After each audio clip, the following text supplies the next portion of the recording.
even somebody who's doing extremely well, and are right there, they are insecure of somebody very young who has joined the organization. There are people who are in the selection team, they will not select somebody who is very good. क्योंकि कहीं कल ये मेरे लिए एक threat न बन जाए. ये हमारी सोच होती जा रही है. इतनी सूक्ष्म चेकिंग करनी है अपनी सोच की. दूसरों को आगे बढ़ाओ. जो आता है दूसरे को सिखा दो.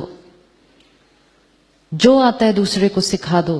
सब कुछ उसको सिखा दो. उसको अपने से भी अच्छा बना दो. क्या मिलेगा रिटर्न में? क्या मिलेगा रिटर्न में? एक है मेरे को जो आता है.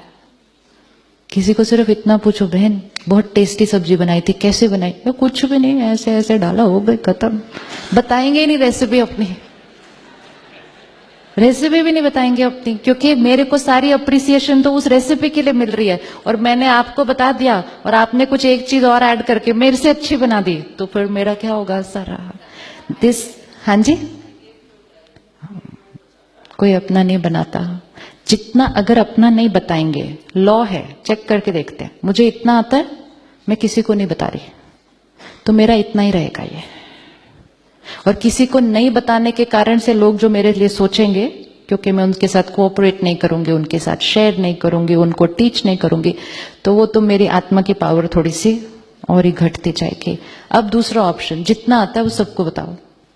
सबको बताओ, सबको शेयर करो, सबको इतना सिखाओ कि लोग कहेंगे मैम ये तो अब आपसे भी ज्यादा अच्छी सर्जरी करती है.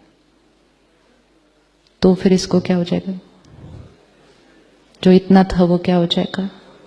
कैपेसिटी को बढ़ाने का सिंपल तरीका, दुआएं कमाओ. दुआएं कमाओ, कैपेसिटी बढ़ जाएगी. दुआएं नहीं कमाएंगे, कैपेसिटी उतनी रह जाएगी. और अगर आत्मा कमजोर हो गई तो कैपेसिटी भी धीरे धीरे घट जाएगी. लेकिन कलयुग में नहीं बोलेगा ऐसा कुछ भी. कलयुग में बोले यू नो ना, you keep it to yourself, keep it to yourself. Tomorrow otherwise all patients will go to him, who will come to you. This is fear. ये बहुत छोटी सो, ये लो फ्रीक्वेंसी की थिंकिंग होती है हमारे. ये सब कुछ एक्सपेरिमेंट करके देखना होता है. तो हमारा कर्म, हमारा destiny, nobody else's energy can write my destiny. अब चित्त पर कोई है जिसको फॉरगिव करना है, पेंडिंग है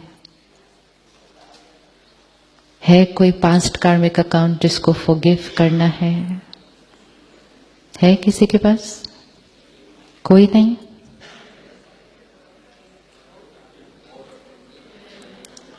बहुत सारे नहीं होंगे भाई साहब, एक दो ही होंगे ज्यादा इंपॉर्टेंट वाले, तो जिनके लिए हम अभी भी थोड़ा सा सोचते हैं.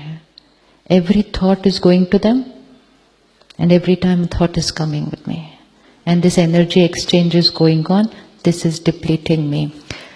Forgive करें आज उनको. Forgive मतलब भी क्या? Forgive मतलब I understand why this happened between us. I understand it's a carry forward of something we did when we met last time,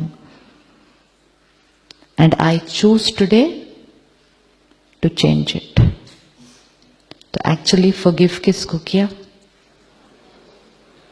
forgive किसको किया? हम किसी और को फॉरगिव कर ही नहीं सकते.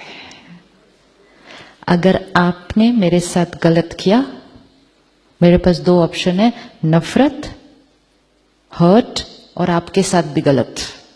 और दूसरा ऑप्शन है फिनिश्ड, ओवर, आई फॉरगिव.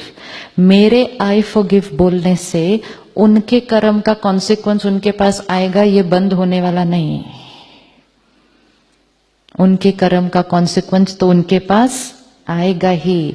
लेकिन आई फॉरगिव मतलब I am not going to hold on to any negativity. So I actually forgive myself. We are no one to forgive anybody else. No one. Forgiveness has to be for the self, जिससे हमारा मन light रहेगा और हमारा शरीर. जितने लोग आपके पास इलाज कराने आते हैं ना, उनको एक चीज जरूर बताएं, जो पुरानी बातें पकड़ के रखे, छोड़ो. यहां से ब्लॉकेजेस हटने नहीं वाली है जब तक यहां से नहीं हटेंगे. यहां ब्लॉकेज है, पकड़ के रखी है, पुरानी बातें पकड़ के रखी हैं। आप यहां से ब्लॉकेज हटा भी देंगे, थोड़े साल के बाद यहां से रेडिएट करते करते करते वो ब्लॉकेज फिर बन जाएगी। इसीलिए मेजोरिटी चीजों में हम कहते हैं एक बार हुआ, हो सकता है 5-6 साल बाद फिर से हो जाए। क्यों? क्योंकि आप जो ब्लॉकेज हटाते हैं वो शरीर से हटाते हैं, लेकिन ब्लॉकेज मैनिफेस्ट जहां से होती है वहां से अगर हटा दें तो फिर वो वापस कभी नहीं आएंगे। इसलिए जो आपको परसों बताया सबने कि आप डॉक्टर नहीं डबल डॉक्टर बनकर जाएंगे।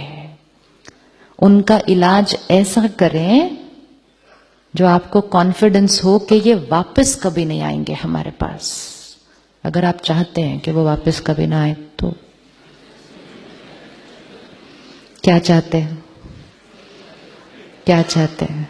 ऑफ कोर्स हर एक की शुभ भावना होती है, नहीं है हर एक, everyone is working so hard, लेकिन फिर टेम्पररी इलाज क्यों, परमानेंट इलाज करके भेजते हैं ना, कि ताकि वो कभी भी वापस न आए। सिर्फ 1 मिनट लगेगा हर पेशेंट को ये एक्सप्लेन करने में कि यहां से सब असर यहां हो रहा है, यहां का इलाज मैं करूंगा, यहां का इलाज आप करो साथ साथ अपना। इसको क्लीन करो, लोगों को क्षमा करो, पुरानी बातों को खत्म करो, गुस्सा करना बंद करो, आपको मेरे पास कभी नहीं आना पड़ेगा वापस। कलयुग में आप एक चीज याद रखिएगा, 2 प्रोफेशन है जो बिल्कुल सिक्योर है, और किसी भी बिजनेस में दुनिया में उतार चढ़ाव आ सकता है। एक डॉक्टर और एक jurist will only do very well in कलयुग, लेकिन सतयुग में ये दोनों प्रोफेशन नहीं होने वाले हैं।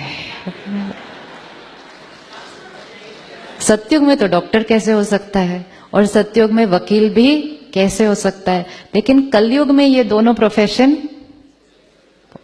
इसलिए ये 2 प्रोफेशन को तो बिल्कुल इनसिक्योर है। एंड यू कैन सी ना कितना फास्ट रीति से बढ़ती जा रही हैं चीजें, in spite of having so much technology, इतने इलाज, लेकिन फिर भी बीमारियां बढ़ रही हैं, कॉम्प्लिकेशंस बढ़ रही है, जिस एज पे चीजें हो रही हैं वो बढ़ रही हैं। क्यों? क्योंकि यहां कॉम्प्लिकेशंस बढ़ रहे हैं, यहां जीवन मुश्किल हो रहा है, तो यहां बढ़ता ही जाएगा फिर वो।